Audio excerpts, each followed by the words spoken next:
Obviously, taking care of home and protecting home is obviously important. I really want to say too, it's like the excitement of, we're venturing into this new format of play, and you really don't know when you're not playing. Our guys give us so much support. We get to steal a lot of their fans, and so really exciting to see our fans come out and support us. And some of those lulls when they were going on runs and they were stopping us and hurting our play with the play calls of the fouls and things like that. The fans really got us going and got us over the hump and helped us find our juice back. And so it was able to stop some of those runs before they got really going. So super excited about the fans tonight. That's the first thing I say. It was really, really fun to see the gym, have people in here and the band being here and get a little glimpse of the SWAC. And so it's always fun to play in front of people. So I really thank them for coming out and watching and cheering on these girls.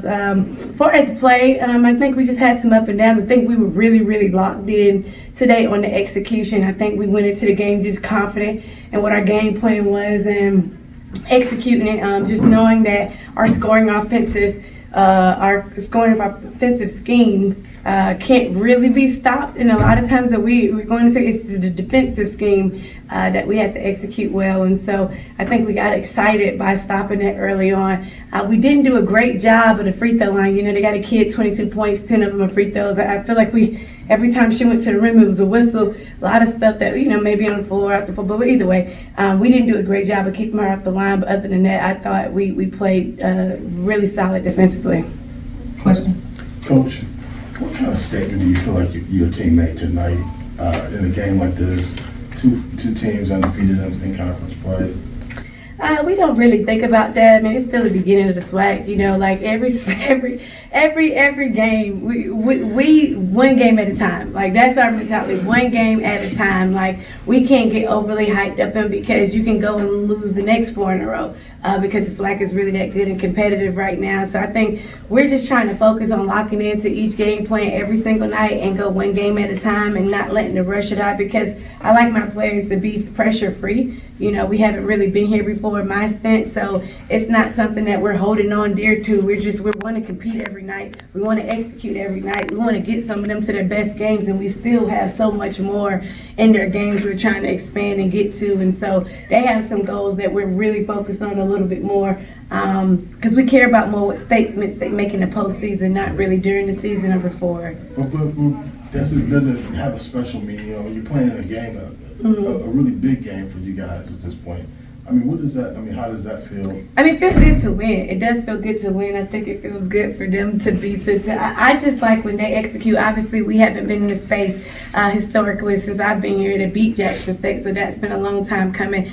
So it's great to pull that off for the fans.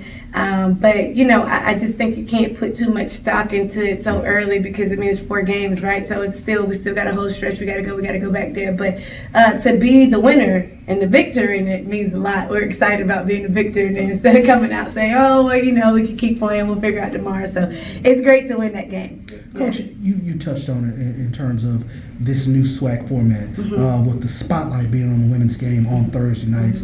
The gym was rocking tonight. The excitement in that regard. I guess I wanted to ask, what does it mean for you as a coach? What does it mean for the team, for the spotlight to be on your team and you guys to have jumped out to a 4-0 record? I'm really, truly excited. Like, I think that's kind of fun. I like sharing with the men. I don't mind. Like, we're not greedy. Because the more fans, the better. Like, I think we really have some primetime kids. Like, there's some people who get, nervous, and we've had that in the past. I think they actually kind of rise. They're like game time players. They like the hype. So, we can keep getting it equal to what it looks like when the men are with us. I would love that. That's the ultimate goal, But, like, these kids are working so hard, and the trust and the buy-in when I'm tough and I'm difficult and, we're pushing them every single day, sometimes slightly long-winded. Right, but so, the buy-in for them, I want the game to feel like a celebration. Like, I love basketball, and you try to keep it pure, and we want the game, win, lose, or draw, to retain the joy of that we get to play basketball. And with the fans being there, you really get to feel that.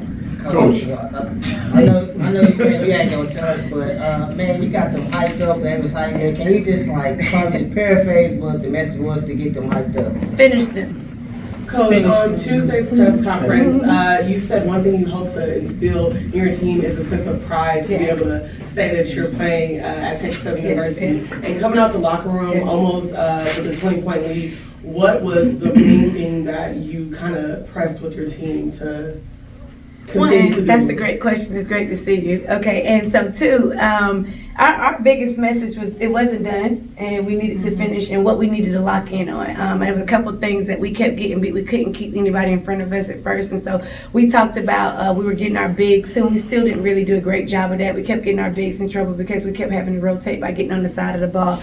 And then just talking about staying disciplined in the offense, because the offense works and they score really well out of that. But we knew we had a new half, and we knew that they would come back with the push. We thought, that the third quarter would be their strongest push, but their fourth quarter was actually their stronger push, and we kind of let up a little bit, and we had to bounce back from that. So yeah. Coach, you did a good job of remaking this roster. I want you to speak on that. But then I want to know, I was just thinking about y'all always, what's the ceiling for this team? Oh, I stay up at night. That's a great question, because it's the thing that gives me like the butterflies, right? Like they could be so good. It's just a matter of sometimes you have so much in the container, or sometimes you're rushed to fill the container up, and just like the proper time and space for the recipe to kind of bloom. Like they're really, really good, and they haven't even reached their potential.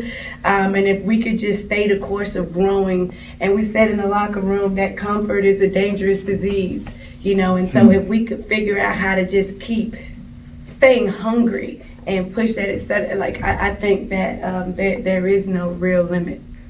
Yeah, but when it comes to recruiting, I give a lot of that credit to Coach Brooks, who was there. She did a great job of finishing, and finding a lot of these kids. This one here, I did since 7th grade, so I've been recruiting her for a very long time. She finally told me yes, and then obviously, we knew her. We knew right away that we wanted her when she came open. So, a lot of things of just buying in. Houston is kind of home to her, like her second home. So it was good. She was happy to come back and kind of play with some familiarity and find some joy. Again, a lot of the stuff that we're looking at, people talk about transfers and stuff, but we get so lost in the NIL and all of this stuff that we forget that these kids have not had great experiences when they're transferring in. So to see these kids playing with joy and playing and being excited about the game and not losing passion is a little bit more important to me every day, that we're keeping them, we're trying to focus on it. I'm happy when they're happy. I'm happy when they're seeing their goals. Like, I feel like a proud mama, and it's like, that's why I'm on you. That's why we run the laps. That's why, so you can experience these moments. So. Treasure, just your thoughts on what Coach said about that. Well, day by day, I love the way that she coaches us. First of all, I would say that because she loves us so much and she's always on us. So I feel like when it comes to these game moments, it's easier. It's way easier. I'm not going to say that it's easy to verse these teams, but I will say that she makes it way more easier. So I feel like the more that we push, the more that she pushes us, we're just going to get even better. Same thing for you, A. I came here with Coach Skeete. First of all, she's like a God-oriented woman, and I love that about her. And we play with a sense of like playing around that. We have the Tiger way, and I think our team does a great job of sticking to that. And it's just like a family here, so it makes me want to stay and be with this team. What is the Tiger way? Togetherness, integrity, God, excellence, and resilience.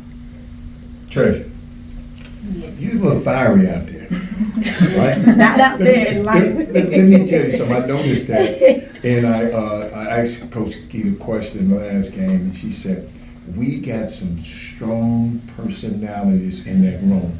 Explain to me what she means by that. Well, I'm very, very, very, very, very passionate about this game. I feel like that's the end of. I'm passionate about this game, so it's like play by play. I feel like I show it. Yeah, you do. Yeah, I saw you showing it tonight. The referee. Here's the thing, where you become like, and again, not just me, right? But like we have Coach Jay, we have Coach Bruce, like we have a staff that cultivates a space where it's safe to be who you are. And then we're still teaching better ways, but not just diminishing, because we're all gonna have good, bad, and different, and learning that like in women's sports, we've got to kind of get away from this. So like, we have to be best friends every single day because we're Care Bears. And it's like, your boss, there's a bunch of people in the cubicles you can't stand, but you still have to work and get your assignment done because that's the job and that's how you eat.